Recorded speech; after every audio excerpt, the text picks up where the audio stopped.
Good morning, children. Now, today we are going to begin with lesson number 6, Photoshop CS3. Here, CS3 represents the version of Photoshop. And you all know that Photoshop is basically used for editing and manipulating the photographs.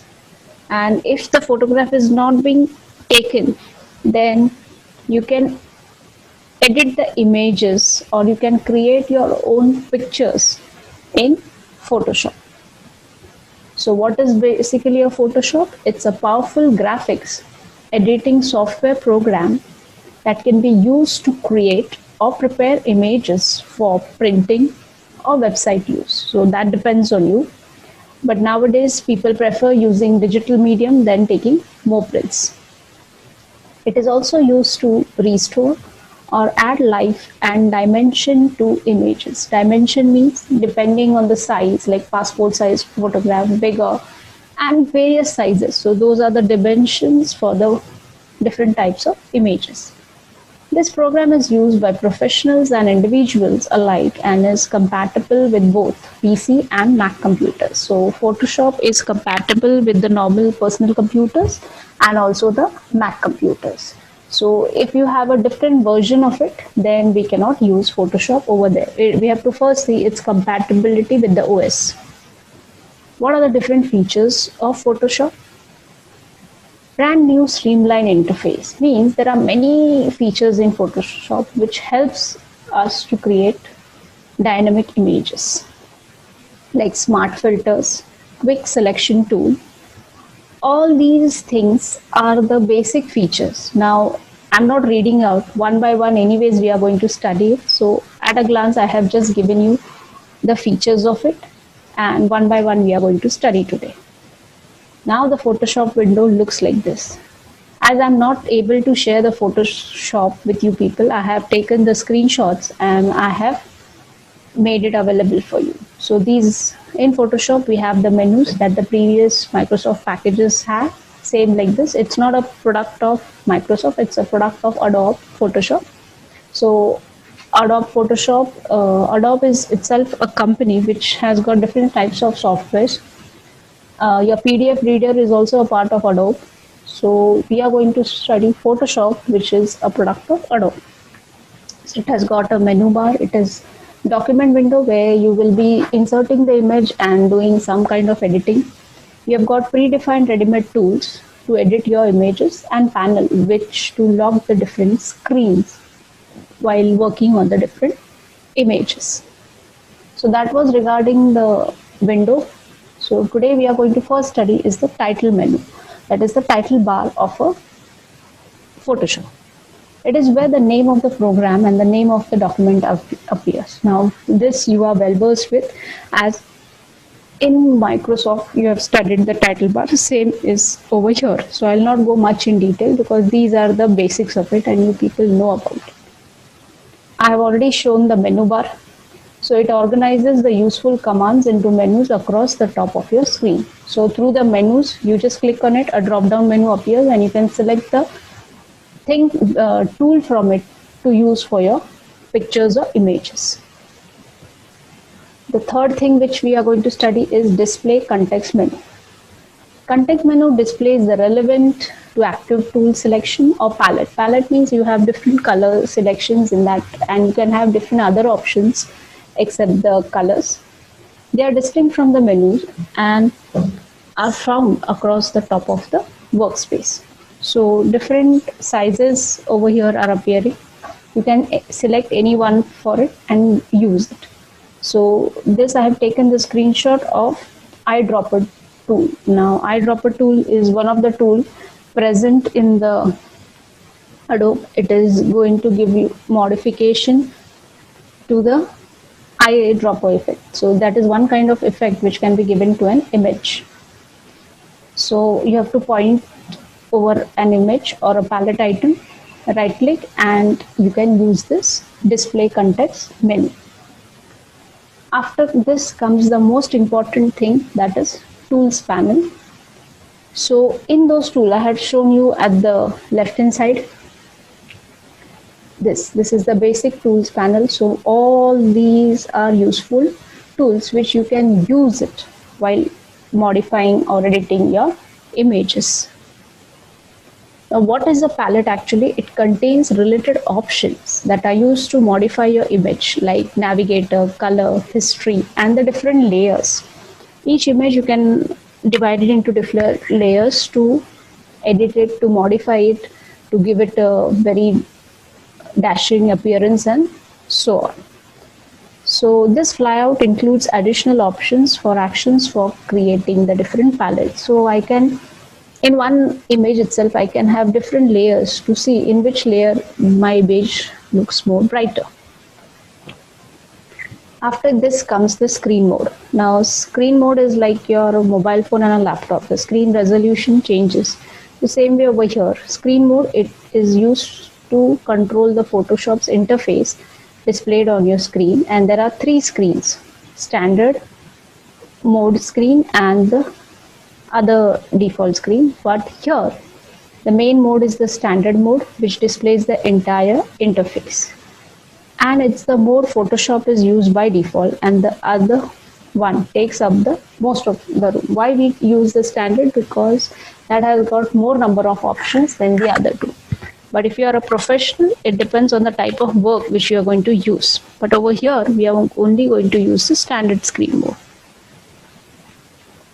So this kind of screen will appear when you open a Photoshop. So by default, it will be untitled one, but you should label the picture properly. Then whatever resolution, height, width in inches, centimeters, and all you want, you have to specify your requirements over here, which color combination, that is RGB, in which bit and bytes you have to use, and background content should be in what, that you have to set over here. So selecting on this, your image size will be visible, and the more you modify the image, the size will increase. So now we have already studied the basic things present in Photoshop. Now we will be briefing about the different palettes present in Photoshop.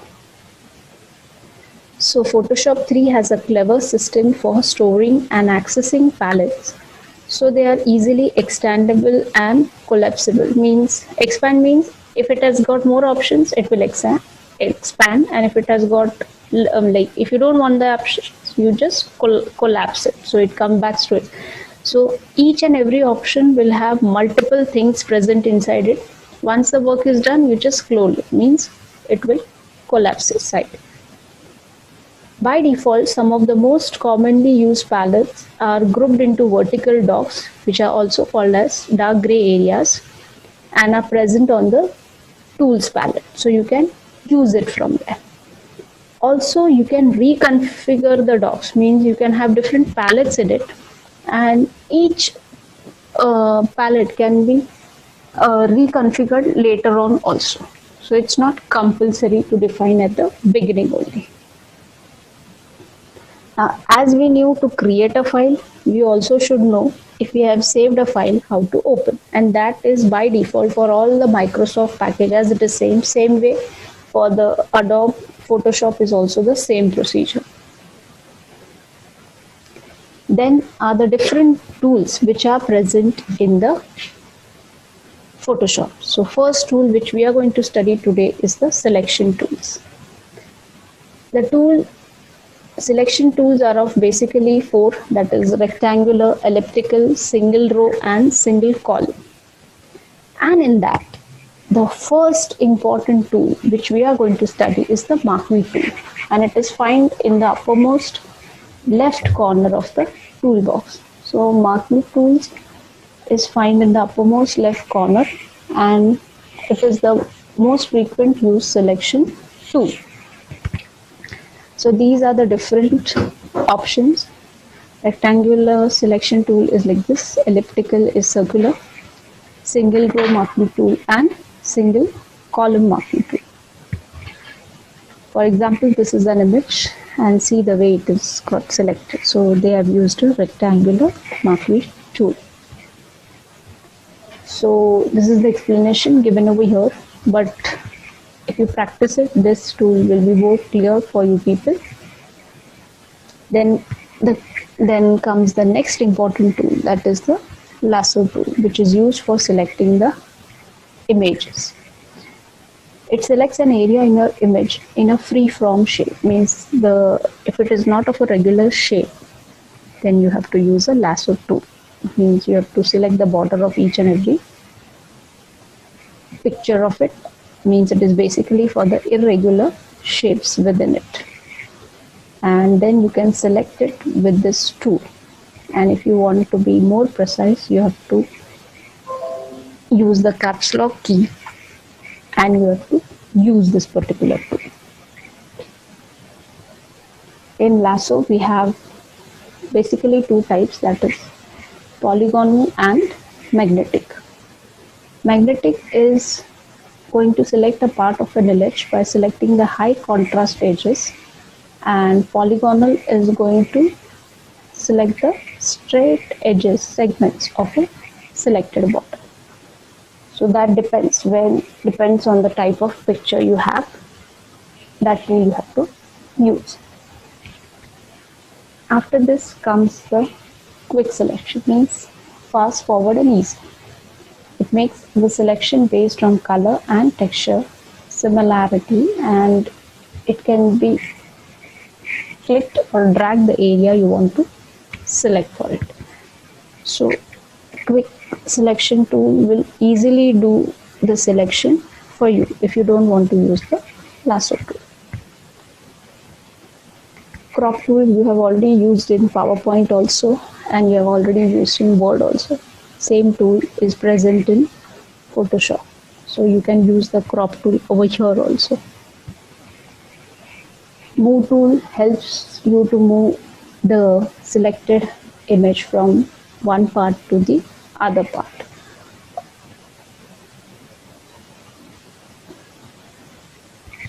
Next comes the gradient tool. It is used to make a gradual transition between two or more colors by using gradient tool. It can be applied to any selected area of an image, or it can be applied to a specific background. If you have not selected the area, the gradient will be applied to the entire layer of your image. And it offers many patterns. These patterns are present in your Word also, in your Excel file also, and in your PowerPoint. The same gradient tools are available over here with more features. There are 4 options for the gradient tool, that is linear gradient, radial gradient, angular, reflected and diamond. Basically we have these two in PowerPoint, but in Photoshop we have more, and its specification is given over here. But as I cannot share my screen, I cannot show you, but I have written the definition over here, how it works. Linear is horizontal, radial will have circular things, angular which kind of it to a specific angle it will take, reflected will reflect the gradient vertically or horizontally, and diamond it will be from the center of the image. So basically these were the tools in this chapter, and very small chapter. So now let's move to the exercise. Who invented Photoshop? Thomas More. Which tool helps you paint roughly over the area of an image? Yes, it's the brush tool, which helps you to paint the roughly over your image. It displays the name of the open application and program. Yes, it's the title bar.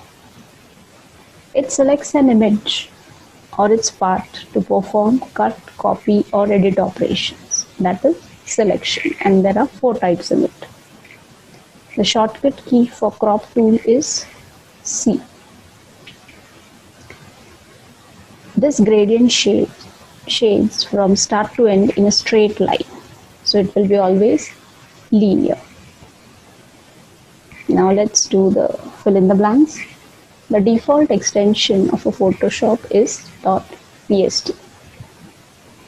The tool eraser simply erases a part of the image. The tool paint bucket fills an image or a part of it with different colors in it. Crop tool is used to remove the parts of an image that are not required in it. The context menu shows the options related to the tool being selected. Resolution sets the number of pixels used on a printed image or a part of an image. Now let's move towards true or false. Lasso tool is a bunch of 3 various useful tools used for selecting irregular shapes. That's true.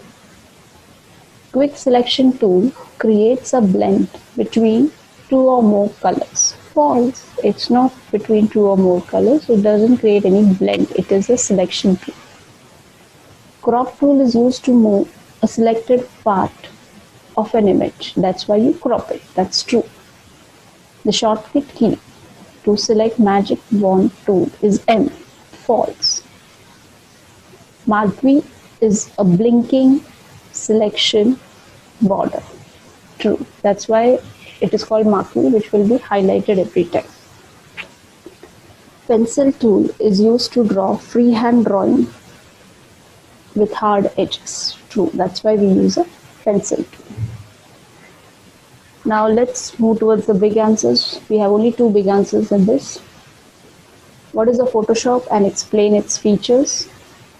Adobe Photoshop 3 is a popular image editing software which is used to create and manipulate images easily and efficiently.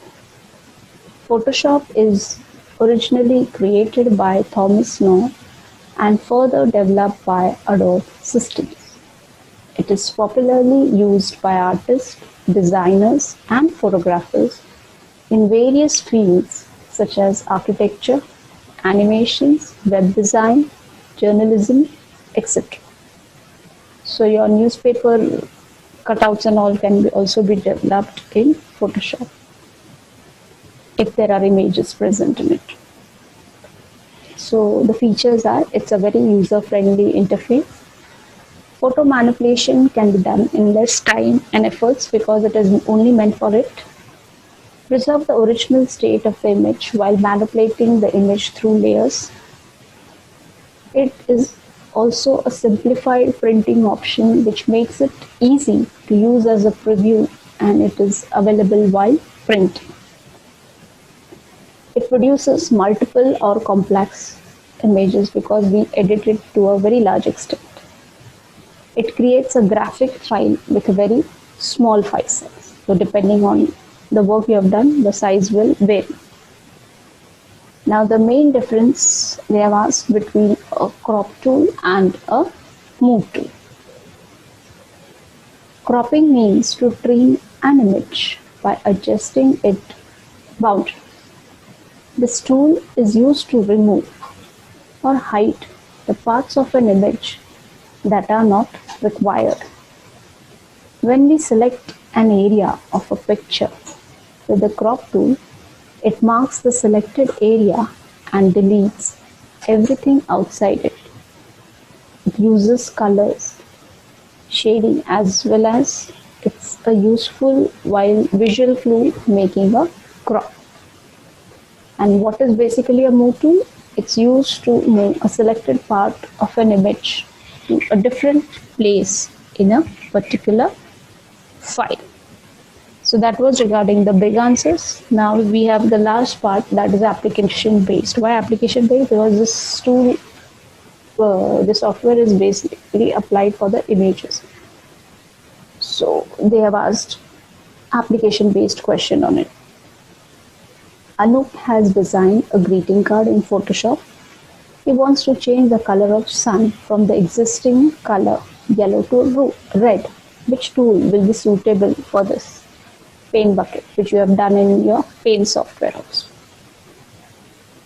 Pinky has uploaded her picture and taken at a marriage party. She wants to focus on her picture and remove the rest of the surrounding. Which tool she will use for that? Of course, she will use crop. She don't want the unwanted portion. So she will only focus on her own picture. So I have completed the chapter as it is very short and sweet. Sorry, I'm not able to share my screen, so I directly went through the textbook. And the second part of this lesson is lesson number 7 with the briefing the different tools present in it.